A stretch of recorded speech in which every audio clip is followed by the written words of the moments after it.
Hello, good afternoon, good evening, good afternoon. Is 5 p.m. afternoon or evening? I don't think I ever known that in my life, and I still don't. Anyway, hello everyone. Thank you for joining us again for another Sunday in the row with the Narrative Justice See Us podcast. I am Shannon Hughes, your hostess with the mostest, and I'm getting used to this whole little arena, so now I'm being silly.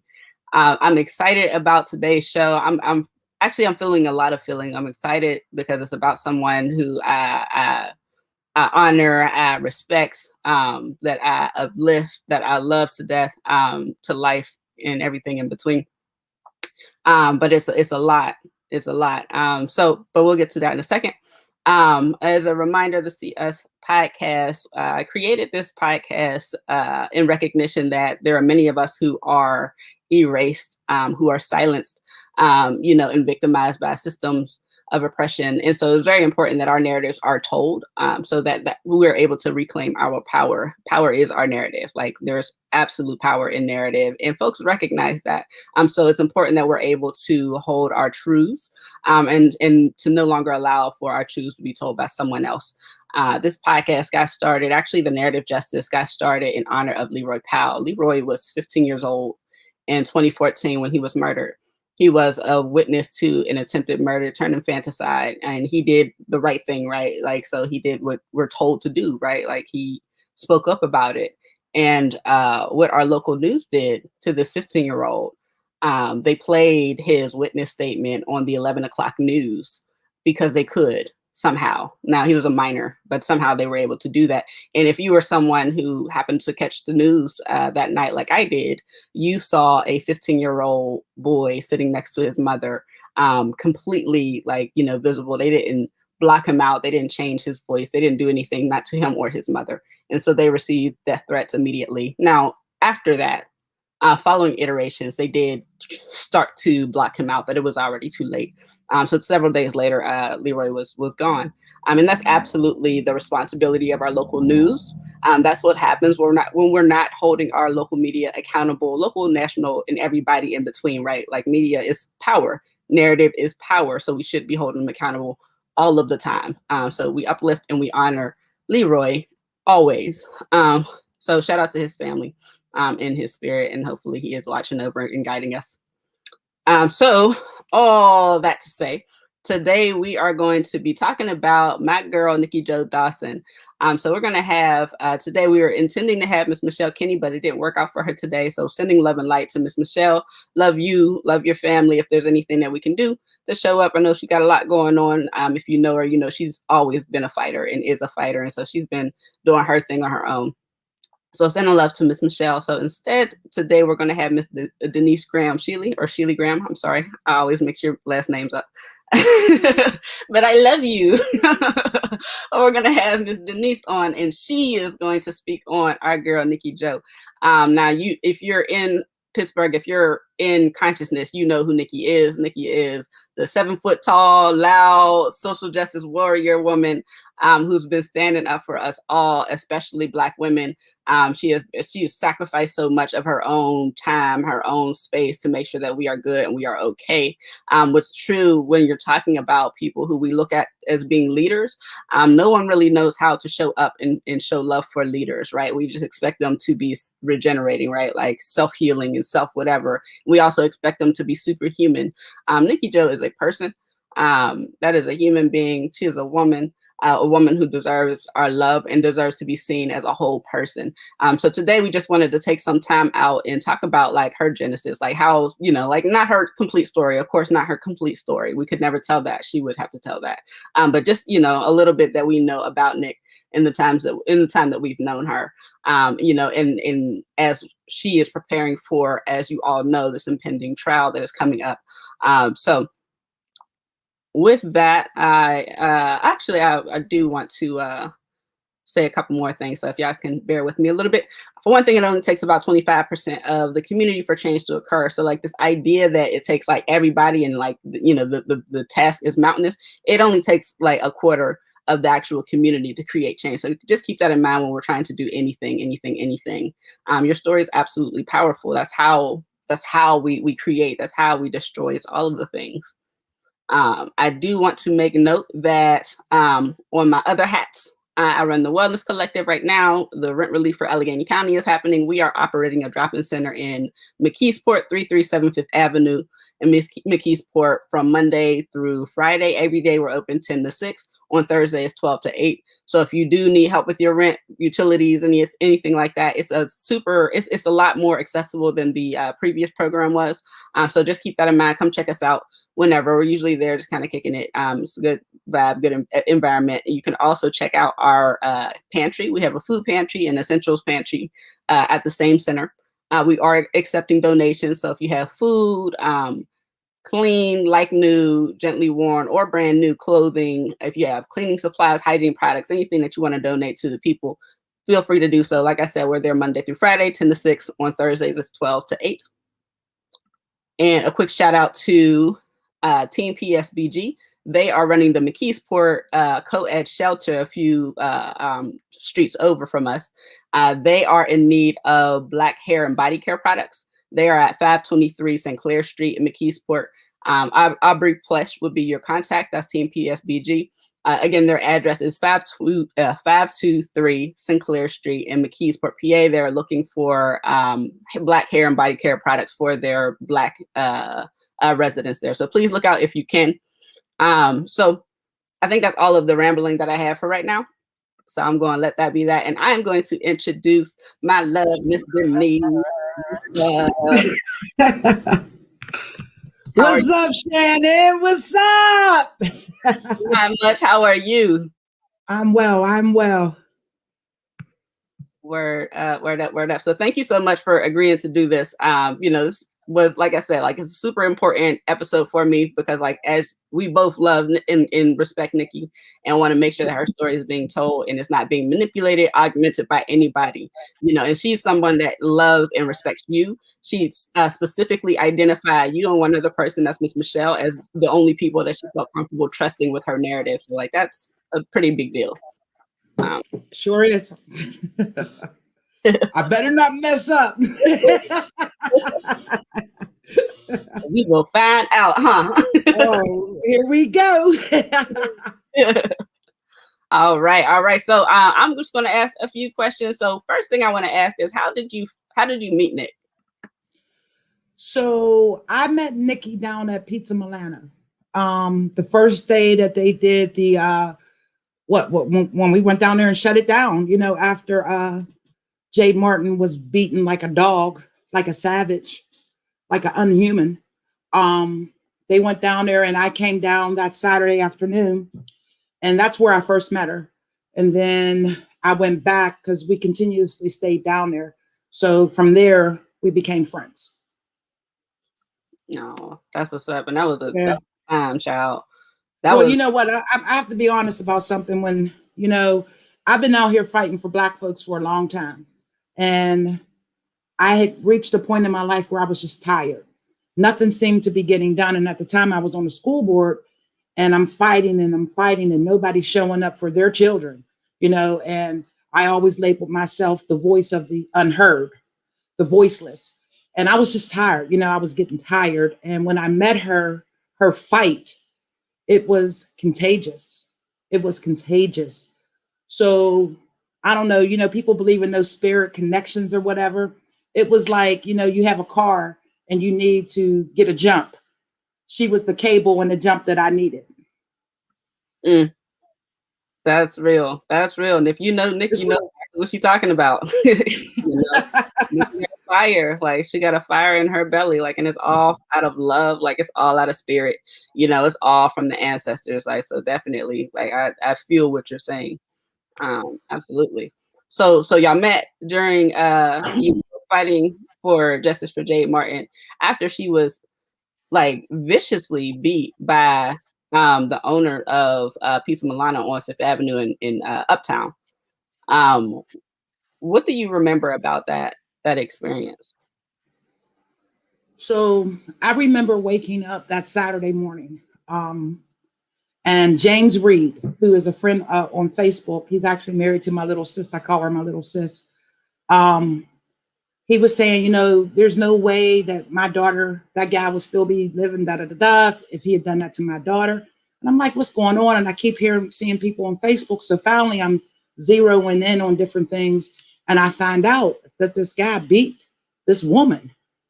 I mean, he banged her head, you know, and he didn't stop. He beat her. He just beat her, you know, and I couldn't believe what I was seeing. So then I saw them when a group of them went to the #2 police station, because in Pittsburgh, when you're Black, you have to fight for things to be done. And they went up there and they were demanding charges. Then as everything was growing, people were going live. I think Amber Sloan was going live. So I was able to see that the folks had gathered down there. So I went, because I thought about, that could have been my daughter. That could have been me. I mean, I heard people saying, well, she was high, she was drunk. Okay. How many of us have been high or drunk before and needed to use the bathroom? And it just didn't make sense to me, because they sell liquor in there, so they don't ever see someone who's high or drunk. But if she was disturbing your establishment, that's, then do what you need to do. But I don't think it calls for you beating her like that. He beat her so bad. I mean, I'll never forget that video. I will never forget that video. And, and then we went down there and we shut him down and we kept going.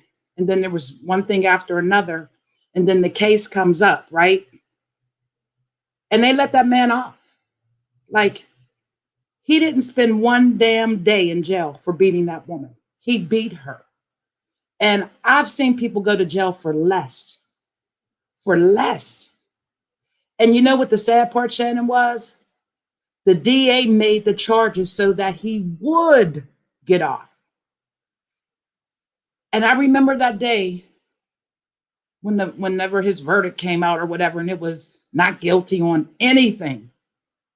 And I remember thinking, wow, we really don't mean anything in Pittsburgh. And I remember meeting up with Nicky that day, and you could see in her face that she couldn't believe it. And I'm not going to say she couldn't believe it. It was hurt. It was hurt, disbelief, devastated. I mean, it was cold out there, and we stayed out there and we kept coming. And we just knew, well, I thought, they're going to give him something. And that man walked away with nothing. Yet Jade is still recovering from her injuries. I don't believe she was ever the same, because I was never the same just by watching it. And that just tells you, like, women in Pittsburgh, especially Black women, don't matter anything to the DA, to the judges, to anyone but us. That's period. And I can't help but to think about Quinasia Walker. Do you remember Quinasia?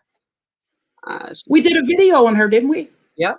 Yep. Yeah, where the guy attacked her downtown because she was the darkest of the 3 Black girls that were walking together. He attacked her, period, because she was a Black girl. Yeah. For anyone who's not familiar with, and shout out to Quinasia, beautiful young mother, just the sweetest pie, and just trying to live and exist. She and I believe her sister and her sister's friend were walking downtown, doing their business. Dude, I can't even think of his name off the top of my head, but white man. And his girlfriend person or whoever he was with was walking by, arguing or something. And they walked through the women, and the girl like bumped one of the women that was with Quinasia. Now, it wasn't even Quinasia. Like, she was just there. Yeah. And she was just there. And dude turned around calling them all types of niggers and this, that, and the third thing. And then he rushed Quinasia and attacked her. And she sustained a concussion, a brain injury that she's still recovering from. Much like this, I can't help but to think about Quinasia as you're talking about Jade. Like, she has a likely lifelong injury, traumatic brain injury, Absolutely. and walked away like nothing happened. Our DA is trash. Like, our DA is garbage. And because this is how Black women are treated here. Like, and we see that every day. Like, we see that every day. And we see this with Nick as well. So you had mentioned Nick. You saw her, and what you picked up on was like this hurt, like this anguish after the verdict came back, and dude just skated off. you know, so you felt that carrying, like she was carrying the heaviness of that. Oh, absolutely. Absolutely. I mean, Nicky's a complicated person for real. You're not going to see Nicky out in the streets with tears. You know, there will be a group of us and maybe some of us. You're not going to see that part. You're not going to see Nicky in a weak point. Although we all have weak points, that's not who she is. When she comes out, she's coming out as the warrior. She's coming out for the fighter, for you, for me, for our babies that are not even born, for our ancestors that left. There's a fire in her for her people. And that's what she portrays. And that's what you see. And that's who she is, because we're all very complex people. But there's another side of Nicky that people really know. And that part I could see. She was hurt. I mean, think about it, Shannon. Someone who was fighting this hard only to go to the hearing. She went down there to the trial. And to hear them say, because here's what they said: your Black life don't mean nothing. Not only that, I will beat you whenever I want to. Because guess what? This system here in Pittsburgh told me I can. Because the DA is only going to charge me with something that they can't prove, right? Yet there are many men, and they should be, in jail for beating women. But they look like you and I. He didn't look like you and I. He got off. Because the DA sends a very, very strong message to all Black Pittsburgh. I don't care about you. Mm. That's period. And sometime, and I remember talking to Nick about this. This is something that I noticed as well. Is that you can go buy Pizza Milano on Fifth Avenue any day at any time and see Black folks and Black women in there, and it breaks your heart. Like, bro, do you know you're not safe? Like, do you know what they just did? There's no difference between you and Jay Martin. There's none. You know, There's like none. at all. And I remember talking to Nick, and she was like, yo, like, that's wild. Like, so like I'm thinking about everything that she's carrying from this case, right? Like from the time that you enter into each other's lives, like, and how that is. And so after that, so the Jade Martin case, well, not Jade Martin case, but Pizza Milano case wrapped up. It was some BS. All of this heaviness, like, you know, that's just here. And then y'all move forward. What happens next, right? Like, how did you and Nicky engage with each other? Like what other like social justice or things that did you observe her in? So, you know, our lives are always in a constant rage, and there's always something to do. But I believe that's where the birth of Black Ops started to come about. You know, that was something that she wanted to do. That was her vision. And there were 3 original members: myself, Shell, and Nicky. Nicky was, you know, the founder. And we started doing things as far as, you know, what we wanted to do. We wanted to educate the Black the Black community. We started doing the purse drives. We started doing things like that. And then we had another issue here in Pittsburgh where a young man, Antoine Rose II, lost his life because he was shot 3 times in the back, running away. And of course, Pittsburgh once again eroded. And in the midst of that and in front of it was Nicky. At this time, Black Ops started growing, so to speak. And Nicky was one that was out there in the front lines on the, what's that thing called? The megaphone. And she really don't need one, right? But she was using it. You shouldn't have don't. Yeah. So, you know, she was out there. Black Ops was in it a lot. That's where I actually met a lot of people. That's where I met Fawn. That's where I met you. I met a lot of people at that time, but Nicky was always out there in the front. I remember this. I'm gonna tell you this. We had been out. We went the first night out. We went out another night, and then it was back to back. And the one night that we were on the north side, we went to the north side. That's when they had gone across the bridge and went back. And then we went on 28 for a little bit. And then we went back in the stadium. And the next morning we had to do the parade because it was Juneteenth, remember? And I was like, Nick, I'm getting tired. You know, like I need some sleep. She's like, oh, you know, won't have time to sleep. We don't have time to sleep. We got to do this. So we went to the parade, and then we went down to the point. Someone called another action that night on the south side, right? So you thinking now we've had about 2-3 hours of sleep for real. And I'm like, I don't know about this, Nick. I'm going home. I'm tired. She's like, Denise, that young boy lost his life. You can sleep later. I was like, yeah, she's right. I can sleep later. So she was dedicated to getting back out there, and we kept going and we kept going and we kept going and we kept going, you know, and everybody kept going. It just wasn't me and Nicky, but you saw the world. I mean, Pittsburgh showed up, right? But she was always in the front of it, always leading, always we got to keep doing this. We got to keep doing this, you know. Then they wanted to start calling us unpeaceful because then her bullhorn became a weapon. Now I want you to remember that. The bullhorn became a weapon. So we continued. And then, of course, we had that horrible verdict downtown. And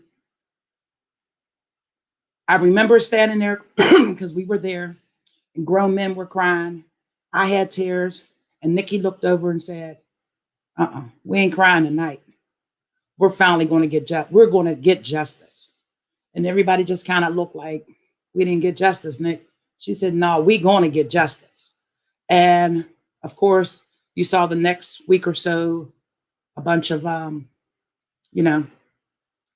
protests and different things. And we never got justice. But what she was trying to tell all of us was, keep going, keep going.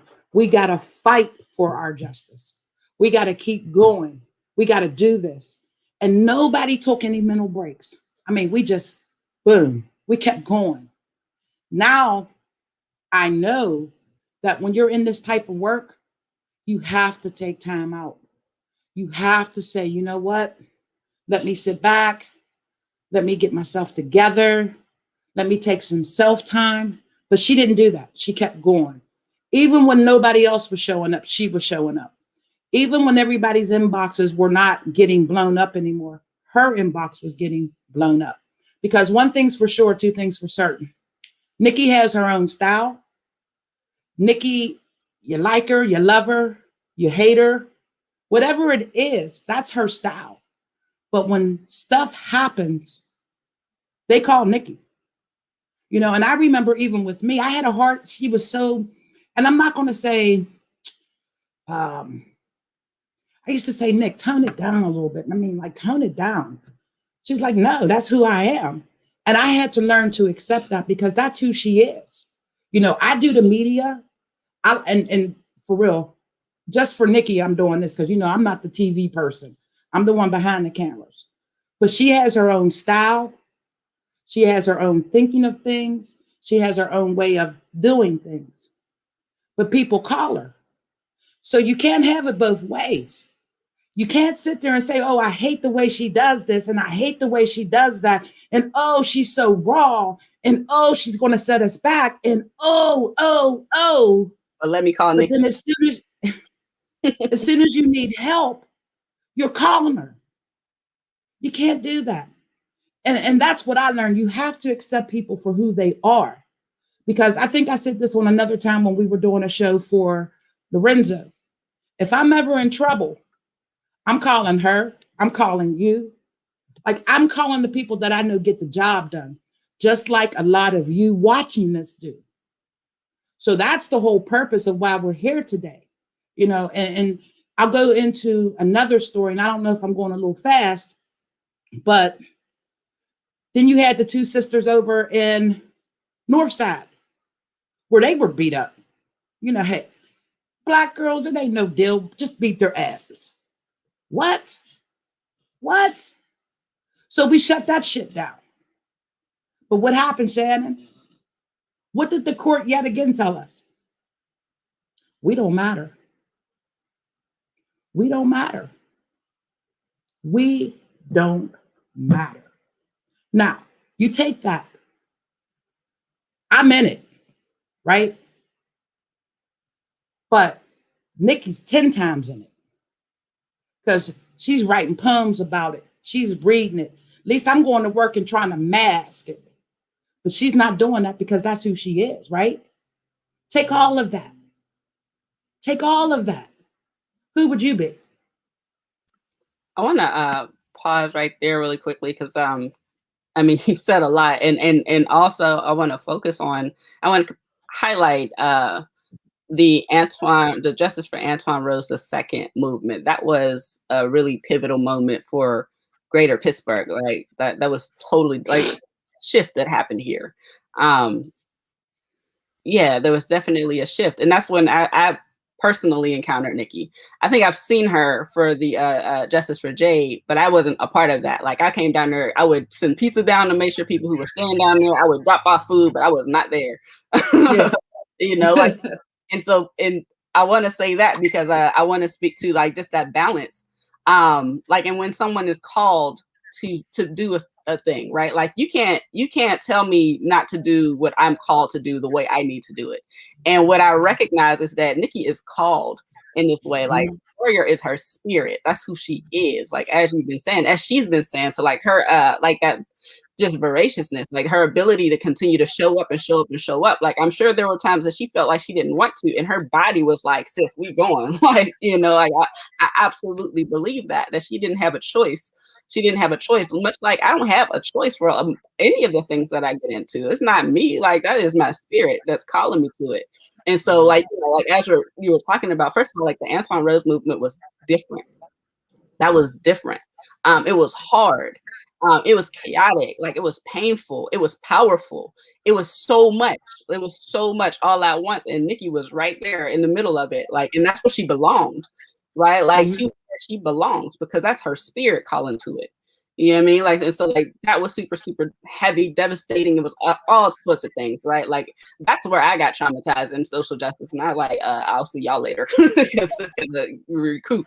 And a lot of people got hurt, like you know, during that because it was just heavy. It was hard, and so like yeah, like and Nick as well got hurt, but she kept pushing through because I don't think she had a choice but to keep pushing through. It's who she is as a person, and so like she's carrying what happened to Jade and the lack of justice there, right?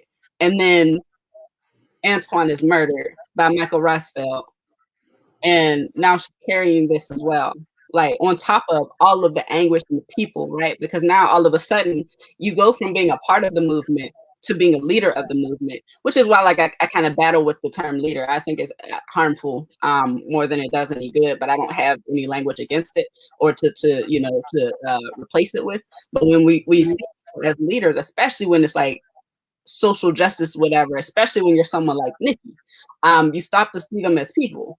Nikki is a person. Like she is a called purpose person. She's a purpose person. Like she is a person, you know. And so like, you know, like that inability to not show up, even though y'all were going day, 3 hours of sleep, 2 hours of sleep, like, you know, like facing off the police with AKs, like, you know, facing off the SWAT team, like, and then turning around and doing it again the next day. Like that weighs on you.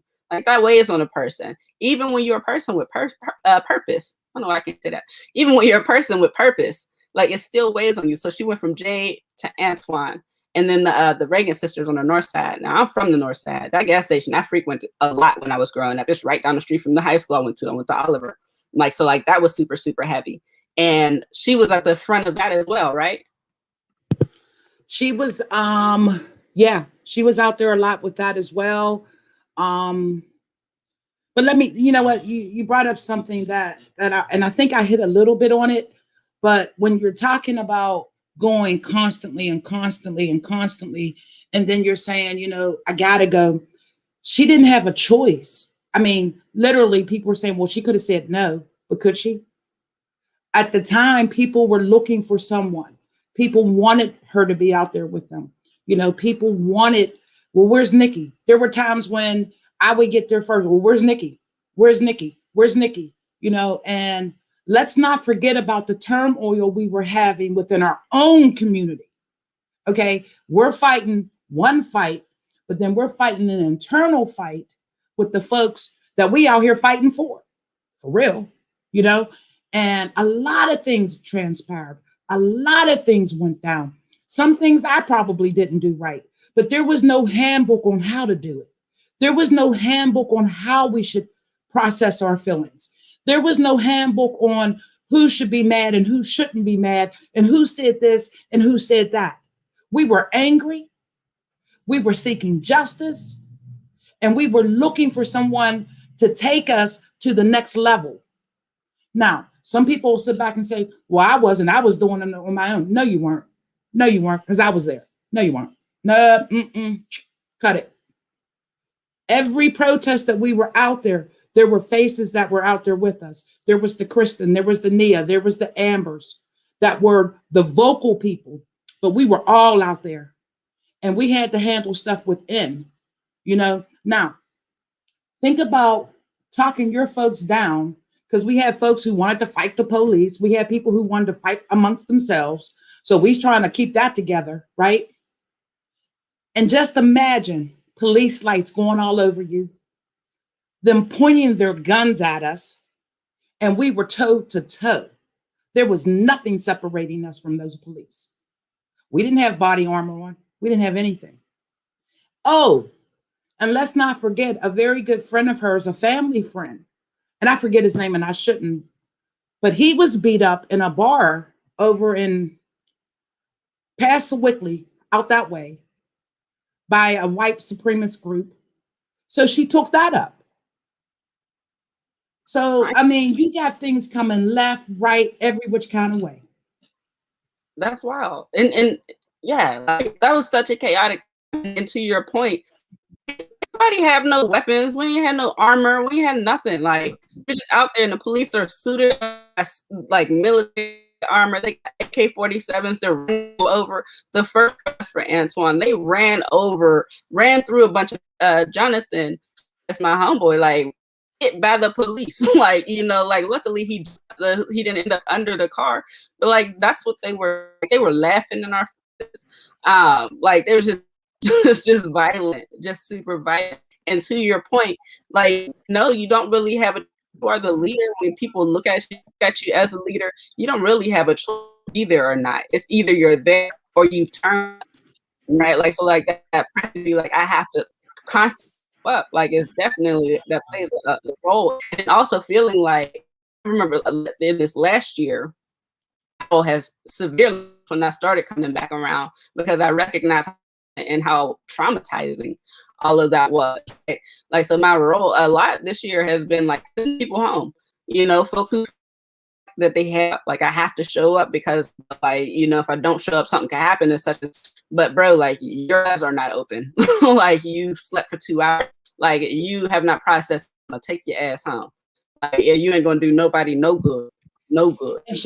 And Shannon, that's what we needed back then. We were going full force, like you said. And there's something going on with your internet. I'm not sure if you know that, but we didn't know any better. We just knew we were out here, and I'm not gonna say we didn't know any better, but Antoine was killed. Like, we all watched that. We watched that, and that's why a lot of you will hear Michelle Kenny say, Nicky was out there, and Michelle loves Nicky. And she'll say it to you, and you heard it down at the when we recognized the different women. Michelle is like, and I'm not talking for her, but she loves Nicky, and she'll never forget what Nick did for Antoine, for her family. I don't think Pittsburgh should ever forget. And it was, thank you, Sabrina, it was Paul Morris that was beat up out in, I forget where it was, and then let's not forget about Wilkinsburg. What happened? Me, Shannon? So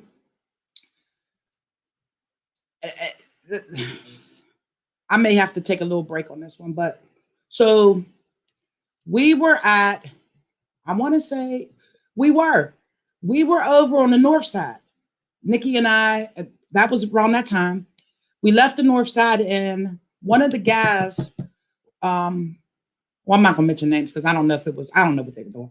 But anyway, we went to this place, right, to this party, and it was weird. And I was like, okay. So then Ahmed came. So after Ahmed came, I left. I said, well, I'm leaving. I'm going home.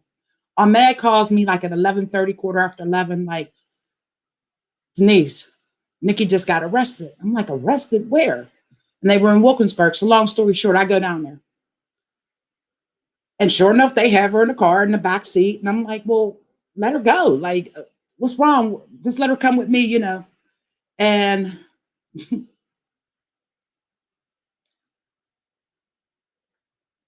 I've never seen a cop so mad.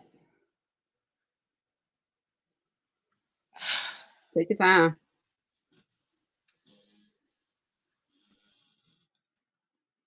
I kept asking that guy, let me take her. I'll take her. Man, I thought he was gonna kill her. Honest to God. The rage in his eyes. He was beet red. And I kept saying, let me take her. Like, let me take her. I'll take her. Like, she won't give us her name. Man. Then they took her down there into the jail or whatever. For what? They knew who she was. They did that intentionally. You know, and I remember me and Ahmed standing out there and the cop was trying to get us to talk to him. And we're like, let her go. You know? And they messed with her. You know, they really did. Man, I'm telling you. Whoa. Take your time.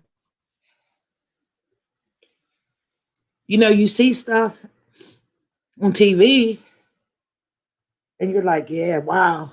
But when you're there, I'm telling you, I thought he was going to kill her that night. No one could have convinced me.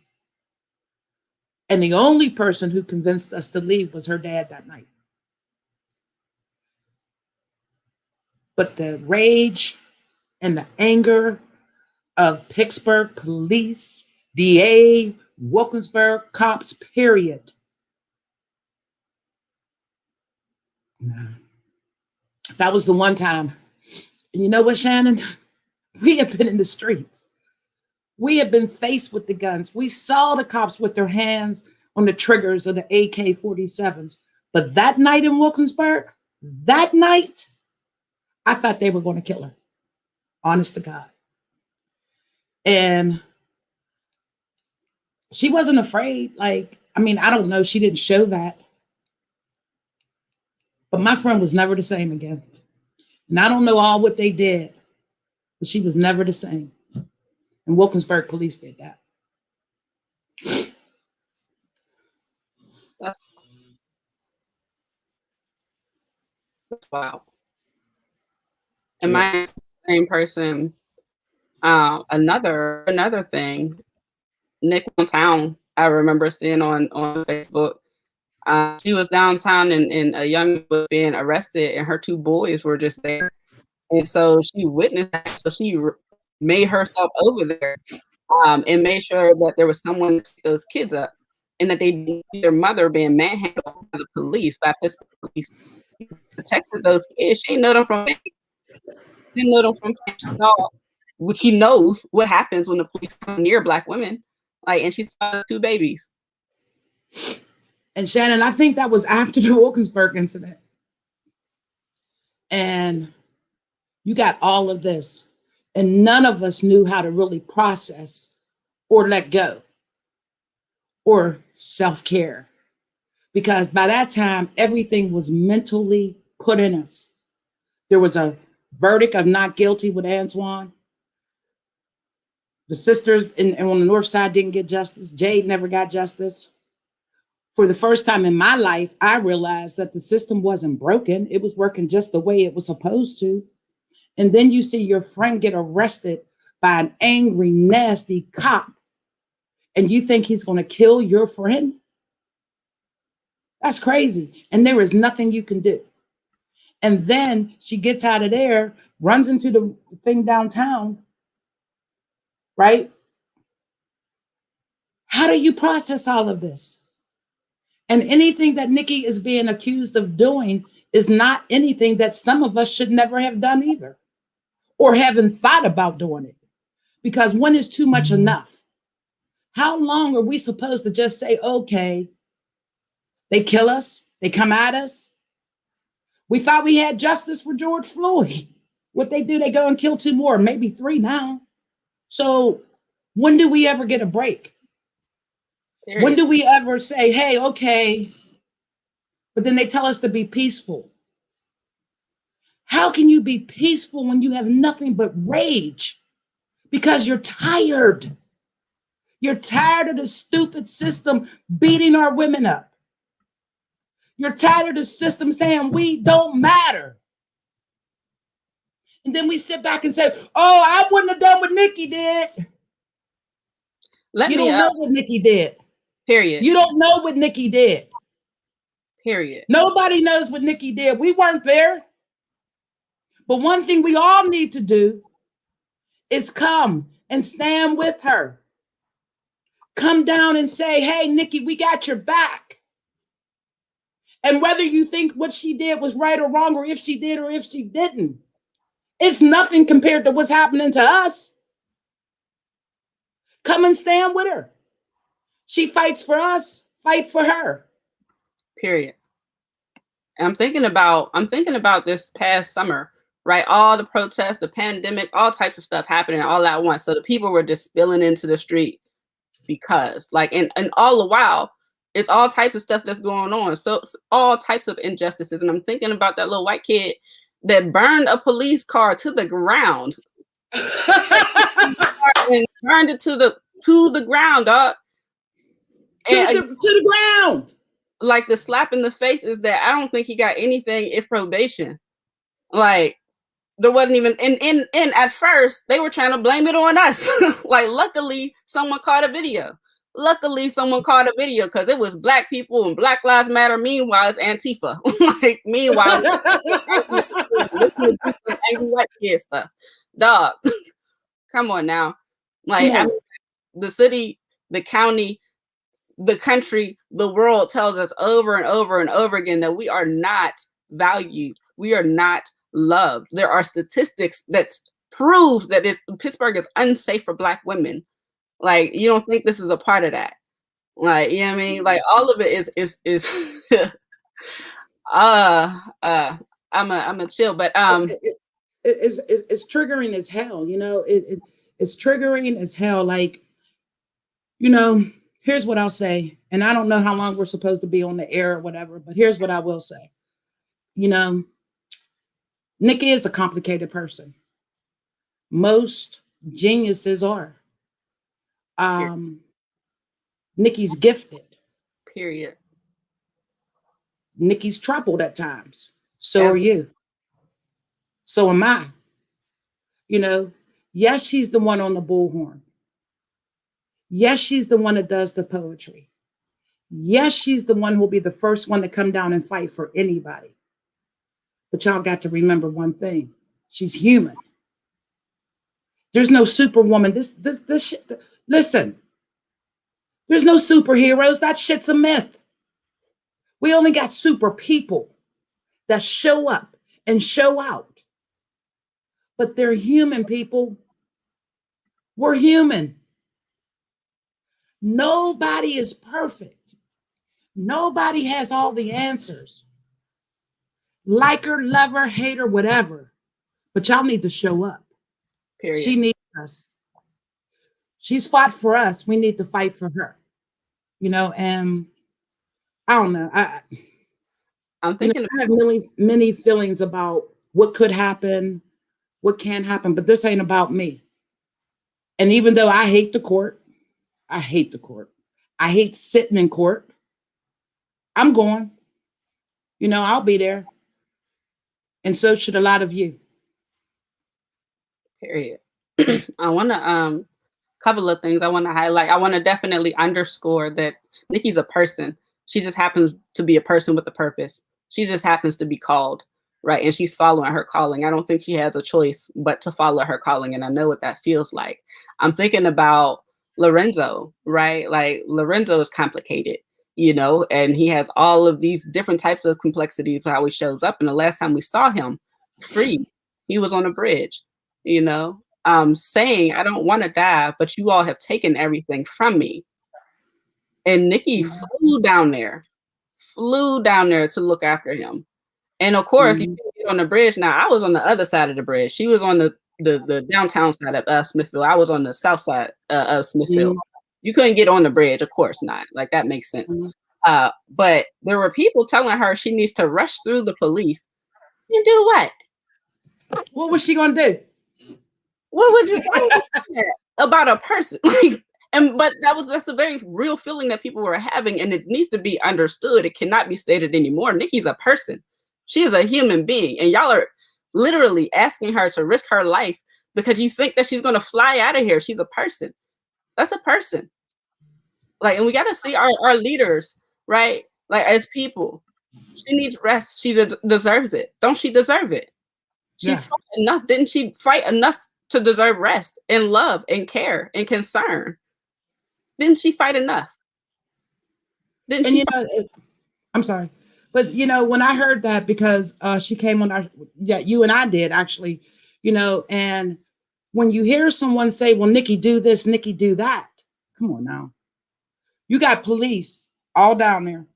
They know who she is, and we know that they knew who she was because they ended up telling one of the family members, "Get her out of here. We don't want her there." Right? So they knew who she was. We watch Black people get killed every day. Seems like you don't think they would have shot her? Come on, come on. But then again, you know, you think about Lorenzo, you think about Nicky. Let me plant this seed. Not that I have to plant it. Let me water this. So you got a white boy that put put the cop car on fire, Federal. destroying the, and wouldn't that even be a federal something or whatever? I don't know. I don't know.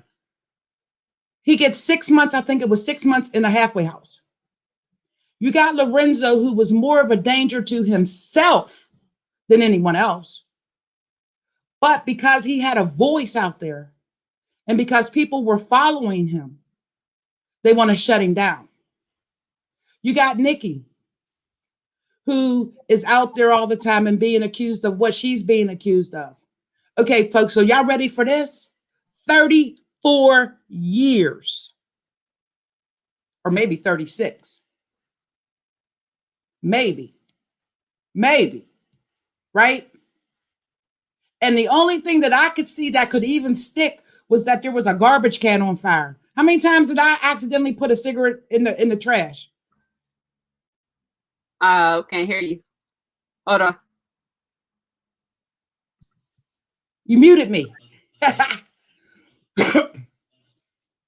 Hello? So what I'm saying, did you hear the part about Lorenzo, the Yeah. cop car and all that? Yeah. Yeah. So what we see here is again RDA trying to silence our people. And let me repeat what I just said. Lorenzo was more of a threat to himself than anyone else. And that's a Than no. anyone else.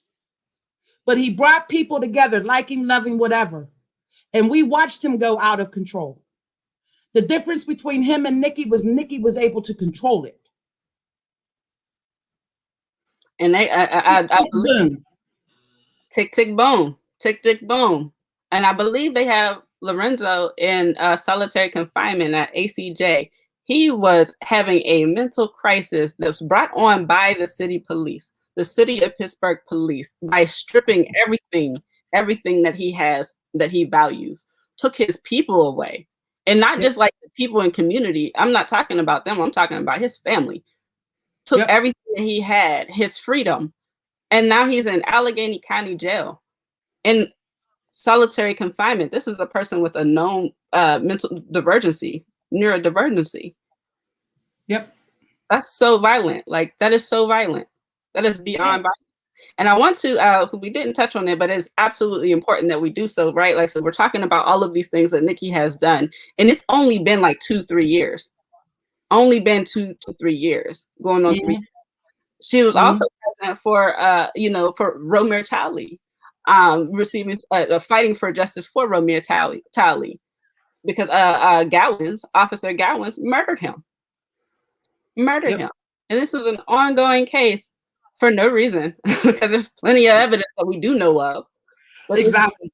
Followed Romare after the person on the phone, the 911 operator, told him that you were going down the wrong road. Like, you're following the wrong person. He did it anyway. Continued to follow Romare and murdered him. And Wilkinsburg covered it up for months, for nearly a year, covered it up. And this is the same Wilkinsburg that had Nicky in a position where you thought they were going to murder her.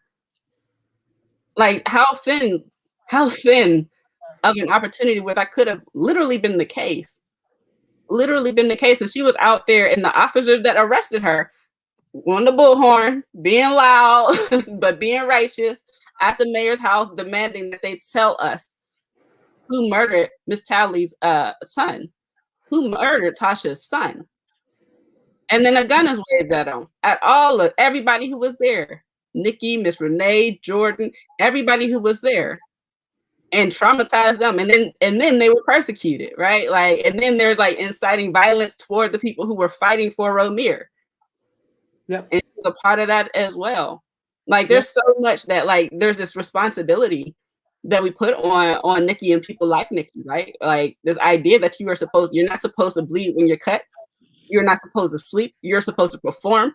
You're supposed to be here for our every beck and call, even when we're wrong. And you're supposed to forgive all of the time. Now, the forgiveness I can get with to a degree. God ain't working with me that well. Or whatever. Hey, Shannon, let me say a little something about up at the mayor's house too. You know, and I wasn't going to go up there. You know, I was at home, but I was watching some lives. And who gets on the damn bullhorn but Nicky? I'm like, she got a case, Wilkinsburg. She got a case at the Allegheny County. And I'm texting people like, get her off the bullhorn, get her off, get her off, get her off. So then I get in my car and I go up there and I'm looking, she's up there and that. I'm like, Nicky, if you don't get off this bullhorn. But that's just who she is. So remember, people, she's still, the case with Wilkinsburg cops is still there, right? She's up there. We don't know if Crazo was coming out with his self because he already mad. Because like I told y'all, I believed he was going to kill her that night. We got the case down Allegheny County. But who was there on the bullhorn? Nicky. For no other reason than the fight for our people, right? Like a man was murdered by the people that's supposed to protect him as he was walking home, minding his business. And he was murdered. Miss Tasha is never going to be the same ever in life. Miss Michelle is never going to be the same ever in her life.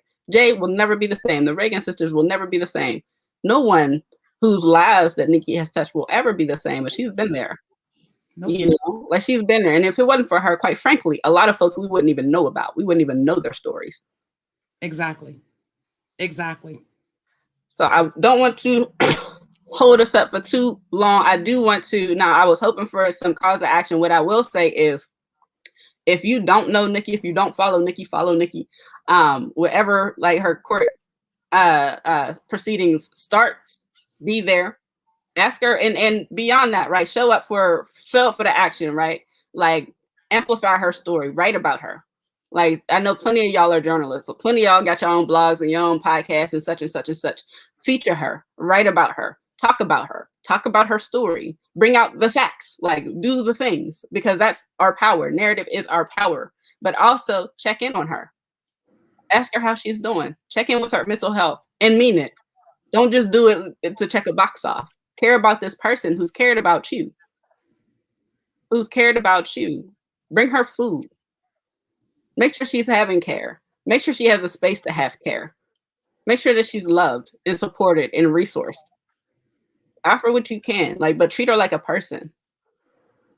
And I will add to that the and then I'm going to leave the studio so you can close it up, Shannon, since I know how to work the studio. Shout out to our producer.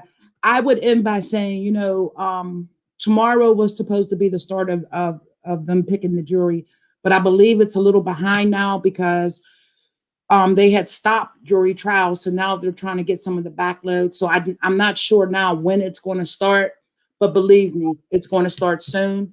And I would say if not next week, then probably within the next month or so. But I'm sure Nicky will give us updates. And people, when you listen to this, don't say, oh. Put that O and say, you know what can I do? And if you don't want to reach out directly to her, reach out to Shannon, reach out to myself, reach out to Renee Wilson, reach out. Let her know that she got all the love in the world and show up. When they open up that hearing and that trial starts, people show up.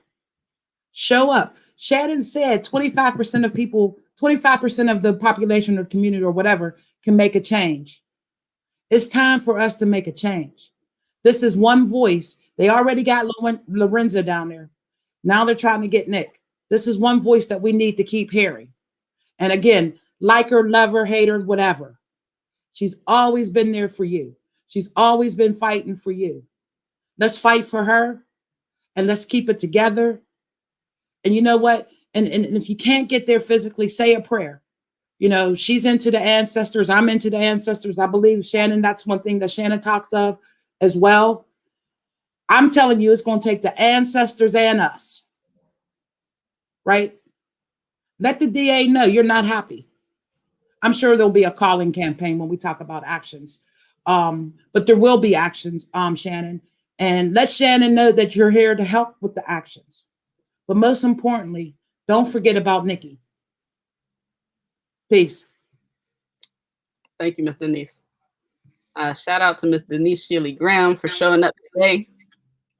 For being on the show today. She's amazing. She's also our producer, so definitely shout out for her. A reminder, she actually also has a production company, podcasting network.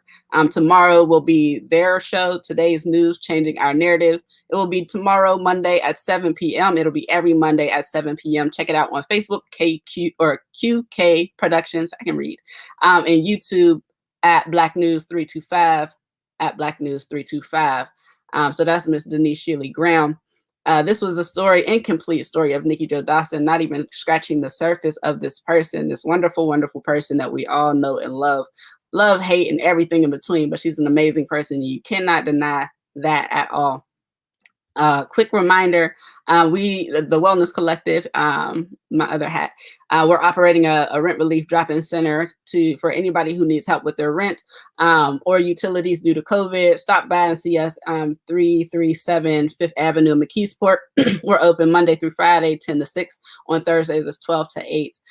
You can drop in, super cool, we're just down there chilling. So you can drop in, do your application. It's super quick. The application process is not arduous or wild at all.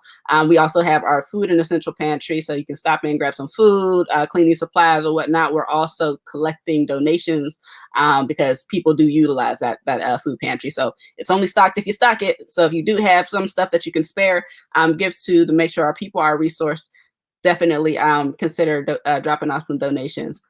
Also, a few doors down, a few streets over, is a McKeesport co-ed shelter ran by Team PSBG. A good friend of mine, Aubrey Plesh. They are currently fundraising and collecting donations of Black hair and body products for their Black residents. Their address is 523 Sinclair Street, McKeesport, PA 15132. So you can stop and check us out and then stop and check them out, or vice versa. But if you need any sort of support, or if you need somewhere to stay, check them out and just learn more about Team PSBG. They're amazing. They're super, super amazing people. So definitely something to look into. And that'll do it for us today. Thank you all for sticking with us for another week. We'll be back next week. I think you'll enjoy the next episode as well, but I ain't gonna speak on it just yet because I want it to be a surprise. But thank you all. Y'all have a good one.